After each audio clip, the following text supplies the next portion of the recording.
সাল্লাল্লাহু আলাইহি ওয়াসাল্লাম বুখারী শরীফের হাদিসের মধ্যে বলেন, লাউ ইয়ালামুনা মা ফিল আখিরাতি ওয়াস সুবহি লা তাওফুবা ওয়া লা মুহাওয়ান।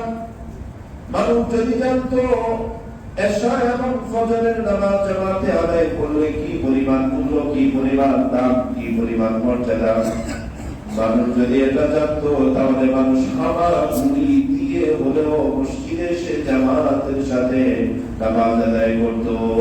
সুবহানাল্লাহ। মানুষ যদি জানতো এশা এবং ফজরের নামাজের কি মূল্য, কি দাম, তাহলে হামাগুড়ি দিয়ে হলেও মসজিদে এসে জামাতের সাথে নামাজ আদায় করতো। এরপর আল্লাহর হাবিব সাল্লাল্লাহু আলাইহি ওয়াসাল্লাম বুখারী শরীফের হাদিস 657 নম্বর হাদিসের মধ্যে আল্লাহর হাবিব সাল্লাল্লাহু আলাইহি ওয়াসাল্লাম বলেন, লাইসা সালাতুন আসকালা আলাল মুনাফিকিন। মুনাফিকদের কাছে সবথেকে কষ্টের নামাজ হলো দুইটা। কয়টা? এক নাম্বার হলো সালাতুল ইশা ওয়া সালাতুল ফজর। মুনাফিকরা নামাজ পড়তো, তৎকালীন সময়ে যারা মুনাফিক ছিল তারা বেনামাজি ছিল না। মুনাফিকরা নামাজ পড়তো, তবে বেশিরভাগ সময় তারা জামাতের সাথে পড়তো না। সাহাবায়ে কেরাম যখন দেখতেন যারা নামাজ জামাতের সাথে পড়ে না, সাহাবায়ে কেরাম তাদেরকে মনে করতেন এই ব্যক্তির অন্তরের মধ্যে নিফাকি আছে, মুনাফিকি আছে। মুনাফিকি থাকার কারণে এই ব্যক্তি মসজিদে এসে জামাতের সাথে নামাজ আদায় করে না। আর যারা নামাজ পড়তো না তাদেরকে সাহাবায়ে কেরাম মুসলমান মনে করতেন না।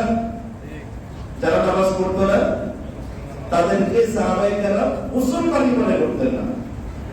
একজন বিশ্ববিখ্যাত তাবী আছে যার নাম হলো আব্দুল্লাহ ইবনে শাকিক আল-কাইনি। তিনি বলেন, কানা আসহাবু মুহাম্মদ সাল্লাল্লাহু আলাইহি ওয়াসাল্লাম, আমি আল্লাহর রাসূল সাল্লাল্লাহু আলাইহি ওয়াসাল্লামের সাহাবায়ে কেরামদেরকে দেখেছি, লা ইয়ারাউনা শাইআন মিনাল আ'মালি তারকুহু কুফরুন গায়রা সালাহ। সাহাবায়ে কেরাম নামাজ ব্যতীত অন্য কোনো আমল ছেড়ে দেওয়াকে কুফরি মনে করতেন না। নামাজ ব্যতীত অন্য কোনো আমল যদি কেউ ছেড়ে দিত, এটা সাহাবায়ে কেরাম কুফরি মনে করতেন না। ধরেন কেউ যদি যাকাত ফরজ হওয়ার পরে যাকাত যদি না দিত, সাহাবায়ে কেরাম তাকে পাপাচারী, পাপিষ্ঠ মনে করতেন, কিন্তু কাফের মনে করতেন না। সাহাবায়ে কেরাম তাকে কাফের মনে করতেন না। কেউ যদি রমজান মাসে রোজা না রাখতো, এমন কোন সাহাবায়ে কেরাম ছিলেন না যারা সুস্থ থাকার পরেও রমজানে রোজা পালন করতেন না, এমন কোন সাহাবায়ে কেরাম ছিলেন না। কিন্তু যদি কেউ এটা করতো, সাহাবায়ে কেরাম তাকে কাফের মনে করতেন না। কিন্তু সাহাবায়ে কেরাম এর সময় যারা নামাজ পড়তো না, সাহাবায়ে কেরাম তাদেরকে মুসলমান মনে করতেন না। এবার বলেন তো, এই দৃষ্টিকোণ থেকে আমাদের সমাজের মধ্যে মুসলমানের সংখ্যা বেশি নাকি বেনামাজির সংখ্যা বেশি? আমাদের জুমার দিনে মসজিদগুলি মুসল্লিতে ভরে যায়, ফজরের সময় মুসল্লি পাওয়া যায় না। অথচ সাহাবায়ে কেরামের সময় ফজরের সময় যা মুসল্লি হতো, জুমার সময় ওই পরিমাণ মুসল্লি হতো। জুমার দিনে যা মুসল্লি হতো, আসরের সময় ওই পরিমাণ মুসল্লি হতো। এজন্য আল্লাহর হাবিব সাল্লাল্লাহু আলাইহি ওয়াসাল্লাম বলেন, ইন্না বাইনার রাজুলি ওয়া বাইনাশ শিরকি ওয়াল কুফরি তারকুস সালাহ। নিশ্চয়ই ব্যক্তি শিরক এবং কুফরের মধ্যে পার্থক্য হলো নামাজ। কি? নিশ্চয়ই ব্যক্তি শিরক এবং কুফরের মধ্যে পার্থক্য হলো নামাজ। আপনার হাদিসের মধ্যে আল্লাহর হাবিব সাল্লাল্লাহু আলাইহি ওয়াসাল্লাম বলেন, আল আহদুল্লাযী বাইনানা ওয়া বাইনাহুমুস সালাহ। আমাদের এবং কাফের মুশরিকদের মধ্যে পার্থক্য হলো নামাজ। ফামান তারাকাহা ফাকাদ কাফার। যে ব্যক্তি নামাজ ইচ্ছাকৃতভাবে ছেড়ে দেয়, ওই ব্যক্তি কাফের হয়ে যায়। যে ব্যক্তি বিনা কারণে ইচ্ছাকৃতভাবে নামাজ ছেড়ে দেয়, আমি বলি না, আল্লাহর হাবিব সাল্লাল্লাহু আলাইহি ওয়াসাল্লাম নিজে বলেছেন, ফামান তারাকাহা ফাকাদ কাফার। যে ব্যক্তি নামাজ ছেড়ে দেয়, ওই ব্যক্তি কুফরি করলো, ওই ব্যক্তি ইসলাম থেকে খারিজ হয়ে গেল। অথচ আমরা বিষয়টাকে বিষয় মনে করি না। নামাজবিহীন যে মুসলমান নামাজ পড়ে না, যে মুসলমান ইচ্ছাকৃতভাবে নামাজ পড়ে না, শুধুমাত্র জুমা পড়ে, ও মুসলমান না। এটা আমি বলি না, বলেছে মুহাম্মদুর রাসূলুল্লাহ সাল্লাল্লাহু আলাইহি ওয়াসাল্লাম। কোন সন্তান আপনি যে জাহান্নামে যাবেন, কোন সন্তান আপনাকে কেউ জান্নাতে যান, হাদিস মিথ্যা হয়ে যাবে। বুঝতে পারেন না? বলেন, আপনি যদি বেনামাজি হয়ে যদি মনে করেন আপনি জান্নাতে যাবেন, তাহলে আল্লাহ রাসূল সাল্লাল্লাহু আলাইহি ওয়াসাল্লামের হাদিস মিথ্যা হয়ে যাবে। আল্লাহর এই হাদিসের মধ্যে আল্লাহর হাবিব সাল্লাল্লাহু আলাইহি ওয়াসাল্লাম বলেন, ইন্না আউয়ালু মা ইউহাসাবু বিহি আল-আবদু ইয়াওমাল কিয়ামাতি মিন আমালিস সালাহ।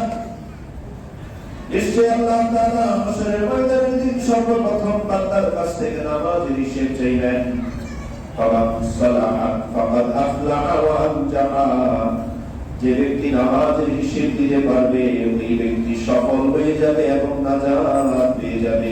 সুবহানাল্লাহ। সর্বপ্রথম আপনাকে যে বিষয়ে প্রশ্ন করা হবে, আল্লাহ তাআলা আপনার কাছে যে আমলটা চাইবেন সেটার নাম কি? নামাজ। যে ব্যক্তির নামাজ নাই, অন্য ইবাদত আছে, বেনামাজি কিন্তু অন্যান্য ভালো কাজও, হাজী সাহেব হজ করেছে, বেনামাজি নামাজ পড়ে না, এমন হাজী আমাদের সমাজের মধ্যে ভুরি ভুরি আছে না নাই? রোজা রাখে, সারাদিন না খেয়ে থাকে, নামাজ পড়ে না, এমন ভুরি ভুরি রোজাদার আমাদের সমাজের মধ্যে আছে না নাই? কি হবে আপনার? বলেন আপনি আমাকে। এই হাদিস বলতেছে আউয়ালু মা ইউহাসাবু বিহি আল-আবদু ইয়াওমাল কিয়ামাতি সালাহ। সর্বপ্রথম নামাজের হিসাব চাইবেন। নামাজ যদি পাওয়া যায়, ফামান সালাহাত ফাকাদ আফলাহা ওয়া আনজাহা। ওয়া ইন ফাসাদাত, যে ব্যক্তি নামাজ নষ্ট করে ফেলল, ফাকাদ খাবা ওয়া খাসিরা। ওয়া ইন ফাসাদাত, যে ব্যক্তি নামাজ নষ্ট করল, ফাকাদ খাবা ওয়া খাসিরা, সে ব্যক্তি ক্ষতিগ্রস্ত, ধ্বংস হয়ে গেল।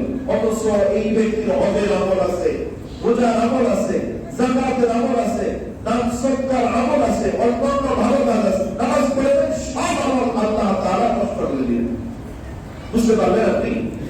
নামাজ যদি না থাকে আপনার কোনো ইবাদতে মূল্য নেই। বুঝেন নাই সম্ভবত। আপনার নামাজ যদি না থাকে অন্য কোনো ইবাদতের কোনো মূল্য আছে না। শুনেন, একেবারে স্পষ্ট কথা। আপনি মনে মনে ভাববেন, হুজুর আজকে শাবানের ওয়াজ না করে নামাজের ওয়াজ করতেছেন কেন? শাবান বলেছি আজকের এই দিনে আপনি যদি শুধুমাত্র এশার নামাজ পড়ে, আজকের এই রাতে এশার নামাজ তো পড়লেন, এখন কি আপনি যদি সারা রাত ধরে যদি ঘুমান, ফজরের নামাজ যদি জামাতের সাথে পড়েন, আপনার সারা রাত ইবাদত করলে যা সওয়াব হবে ওই পরিমাণ সওয়াব আপনি অলরেডি পেয়ে যাবেন। এরপরও যদি আপনি ভক্তি করেন, সেটার জন্য তো আপনার জন্য এক্সট্রা। এর মানে আমি আপনাকে এটা বলি না যে আপনি গিয়ে কোনো ইবাদত করা দরকার নাই, গিয়ে আপনি ঘুমান, এটা আমি আপনাকে বলি না। তবে যদি আপনি করেন, ভক্তি যদি করতে পারেন ভালো, ভক্তি যদি করতে পারেন তাহলে ভালো। কিন্তু আমি আপনাকে এটা বোঝাতে চাচ্ছি, আপনি যদি আজকে ইসমে শাবান যদি না হতো, কসম করে বলি এত মুসল্লি হতো না। কিন্তু আপনি যেহেতু এসেছেন, আপনি এটা শিক্ষা নিতে হবে।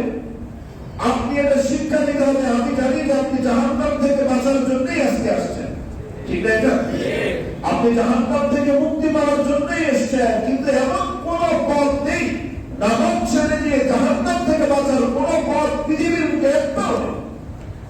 বুঝতে পারলেন আপনি? নামাজ বাদ দিয়ে আপনি কোথাও এমন কোন পথ নেই। আল্লাহর হাবিব সাল্লাল্লাহু আলাইহি ওয়াসাল্লামের কাছে একজন সাহাবী আসলেন, আরব বেদুই গ্রাম্য লোক, এসে বলেন, ইয়া রাসূলুল্লাহ, ইয়া আল্লাহর রাসূল, দুল্লানি আলা আমালিন ইযা আমিলতুহু দাখালতুল জান্নাহ। ইয়া আল্লাহর রাসূল, আপনি আমাকে কিছু আমল শিখায়া দেন যে আমলগুলি করলে আমি সহজে জান্নাতে যেতে পারবো। সুবহানাল্লাহ। আমরা কঠিন করে ফেলেছি, অথচ সহজ রাস্তা আছে। জান্নাতে যাওয়ার সহজ রাস্তা আছে না? দুইটা রাস্তা। একটা একেবারে সহজ রাস্তা হলো জিহাদ করা। কি? আল্লাহ তাআলার রাস্তায় জিহাদ করবেন। জিহাদ করবেন, যদি মারা যান বিনা হিসেবে যাবেন। কোনো হিসাব নেই, কোনো হিসেব নেই, বিনা হিসেবে যাবেন। এমনকি আপনি যদি কবরের মধ্যে যান, আপনাকে এই প্রশ্ন করবে না, আমার রব্বুকা, তোমার রবকে, ওমা দীনুকা, তোমার দিন কি, ওমা নবীকা, তোমার নবীকে, কোনো প্রশ্ন করবে না। নিশ্চিন্তা, শহীদের জান্নাত নিশ্চিন্তা, মারা যাবে এবারে দুনিয়া, ওপারে জান্নাত। এই হলো একেবারে সহজ রাস্তা জান্নাতে যাওয়ার, তা হলো শহীদ। দ্বিতীয় রাস্তা হলো সাহাবী জিজ্ঞেস করলেন, দুল্লানি আলা আমালিন ইযা আমিলতুহু দাখালতুল জান্নাহ। ইয়া রাসূলুল্লাহ, আপনি আমাকে সহজভাবে, আমি গ্রাম্য মানুষ, আমার অত ইলম কালাম নাই, আমি অত বুঝি না, অনেক কষ্ট করে আপনার কাছে দূর থেকে এসেছি, আপনি আমাকে শর্টকাট কিছু আমল শিখায় দেন যেন আমি সহজভাবে জান্নাতে যেতে পারি। সুবহানাল্লাহ। আল্লাহর হাবিব বললেন, আনতা মুদাল্লাহ, আল্লাহ তাআলার ইবাদত করো, আল্লাহ তাআলার ইবাদত করো, ওয়ালা তুশরিকু বিহি শাইআ, আল্লাহ তাআলার সাথে কাউকে শরীক করো না। এক নাম্বার, লা তুশরিক বিল্লাহি শাইআ, আল্লাহ তাআলার সাথে কাউকে শরীক করো না। এরপরে বললেন, ওয়া তুকিমুস সালাত, তুমি নামাজ কায়েম করো। সুবহানাল্লাহ। তুমি নামাজ পড়ো, তা বললেন না, ওয়া তুকিমুস সালাত, তুমি নামাজ কায়েম করো, নামাজ আদায় করো, তা বললেন না, বলে নামাজ কায়েম করো। অর্থাৎ তুমি কষ্ট করে এসছো সহজভাবে জান্নাতে যাওয়ার জন্য, তাহলে তোমার স্ত্রী, তোমার সন্তানদের কেউ তোমার জান্নাতে দেয়া লাগবে, তাই বললেন তুমি নামাজ কায়েম করো, তুমি নিজেও পড়ো, তোমার স্ত্রী, সন্তান, পরিবার, পরিজন যারা আছে তাদেরকেও পড়তে বলো। পড়তে বলো মানে হলো আপনি মেরে হলেও পড়াবেন। আমি প্রায় সময় বলি, বলু আওলাদাকুম বিসসালাহ, সন্তানকে নামাজের জন্য আদেশ দাও। যখন তোমার সন্তানের বয়স 7 বছর হবে, সন্তানকে নামাজের জন্য আদেশ দাও। সত্যি করে বলেন তো, আপনার 7 বছরের সন্তানটা পড়তে না চাইলে তাকে আপনি মেরে পড়ান কিনা? ঠিক না? কি বলে না? আমার 5 বছরের বাচ্চাকে আমার আহলিয়া না করলে মারে, আর আপনার 7 বছরের বাচ্চা যদি পড়তে না চায়, তাহলে আপনি তাকে মেরে হলেও বলেন, মেরে হলেও। এবার বলেন তো, আপনার 7 বছরের বাচ্চাটা খাবার খেতে না চাইলে মেরে হলেও খাবার কিনা? আপনার এই বাচ্চাটা স্কুলে যেতে না চাইলে মেরে হলেও পাঠান কিনা? পাঠান নাকি নিজে নিয়ে যান? নিজে নিয়ে যান, হাত ধরে ধরে নিয়ে যান। নিজে না পারলে নিজের স্ত্রীকে পাঠান, কষ্ট করে হলেও আপনি আপনার সন্তানকে মসজিদের মধ্যে নিয়ে যান। অথচ আল্লাহর হাবিব সাল্লাল্লাহু আলাইহি সাল্লাম বললেন, ওয়াদরিবুহুম আলাইহা ওয়া হুম আবনাই 10 সিনিন, 10 বছর যখন হবে, নামাজ যদি পড়তে না চায়, প্রয়োজনে মারো, প্রয়োজনে মারো, মেরে হলেও নামাজ পড়াও, মেরে হলেও নামাজ পড়াও। যেই ছেলেকে আপনি 7 বছর থেকে 10 বছর শাসন করবেন, 10 থেকে 15 বছর যে ছেলেকে শাসন করবেন বা করতে পারেন, ওই ছেলের বয়স যখন 20 বছর হবে, ওই ছেলেকে আপনি মেরে শাসন করে পড়াতে পারবেন না। 20 বছরের ছেলেকে আপনি বাবা নামাজ পড়ে কথা বললেও তো আপনার কাছে লজ্জা লাগে, তা আমি জানি, ঠিক না? যে ছেলেটা বড় হয়ে যায়, তখন আপনি তাকে নামাজের কথা বললে আপনার লজ্জা লাগবে। সেহেতু আল্লাহ হাবিব বলেন, ছোট থেকে তাকে নামাজের জন্য ট্রেনিং দাও। 10 বছর হয় না করলে তাকে মানো। সেজন্য নামাজ কায়েম করতে হবে। আল্লাহর হাবিব সাল্লাল্লাহু আলাইহি সাল্লামের কাছে ওই যে বললাম, যাদের লোকটা আসলো, বললেন, ওয়া তুকিমুস সালাহ, 2 নাম্বার কাজ দিলেন, নামাজ কায়েম করো। ওয়া তুআদ্দিস যাকাত, তোমার উপর যদি যাকাত ফরজ হয় তাহলে তুমি যাকাত দাও। ওয়া তাসুমু রমাদান, রমজান মাস যদি পেয়ে যাও তাহলে রমজান মাসে রোজা করে তুমি আদায় করো। 5 নম্বরে বললেন, ওয়াল হাজ্জিল বাইত, যদি হজ করার ক্ষমতা থাকে তাহলে তুমি হজ করো। এই 5টা কাজের কথা বললেন। এবার ওই লোক বলতেছে, ফাওয়াল্লাযী নাফসি বিয়াদিহি, ইয়া রাসূলুল্লাহ, ওই সন্তান কসম যার হাতে আমার প্রাণ, লা আযীদু আলা হাযা ওয়ালা আনকুসু মিনহু, ইয়া রাসূলুল্লাহ, আপনি আমাকে যা উপদেশ দিয়েছেন আমি এর বেশিও করব না, কমও করব না। আপনি আমাকে যা বলছেন আমি এর বেশিও করব না, কমও করব না। এই কথা বলে ওই লোক চলে যাচ্ছিল। আল্লাহর হাবিব সাল্লাল্লাহু আলাইহি সাল্লাম সাহাবায়ে কেরামদেরকে ডেকে বললেন, সাহাবীরা, মান সাররা আইয়ামুরা ইলা রাজুলিন মিন দারিল জান্নাহ ফালইয়াকসুল ইলা হাযা। ও আমার সাহাবীরা, তোমরা কি দুনিয়াতে কোন জান্নাতি মানুষ দেখতে চাও, যদি তোমরা দুনিয়াতে কোনো জান্নাতি মানুষ দেখতে চাও, ফালয়ানজুর ইলা হাদা, এই যে চলে যাচ্ছে যে লোকটা, এই লোকটার দিকে তাকাও, এই লোকটাই হলো জান্নাতি মানুষ। এই পাঁচটা কাজ, নামাজ এমন ইবাদত যা কখনো আপনার থেকে আলাদা হয় না। এবার বলেন তো, আজকের দিনে কি আমরা রোজা আমল করেছি? আজকের দিনে হয়তো যারা রোজা রেখেছেন, ওটা হলো আপনার নফল রোজা, রাখলে সওয়াব, না রাখলে কোনো গুনাহ নেই। ইসলামের মূল ভিত্তি হলো পাঁচটা, এক নাম্বার ঈমান, দ্বিতীয় হলো নামাজ। আপনি আজকের দিনে হজ করছেন কে কে? একজন বলেন নাই, তার মানে হলো হজের খুঁটিতে আজকে আপনি নাই। আজকের দিনে যাকাত দিয়েছেন কে কে? একজনও দেন নাই, তার মানে হলো যাকাতের খুঁটির সাথে আপনার সাথে সম্পর্ক নাই, রোজার খুঁটির সাথে আপনার সাথে সম্পর্ক নাই।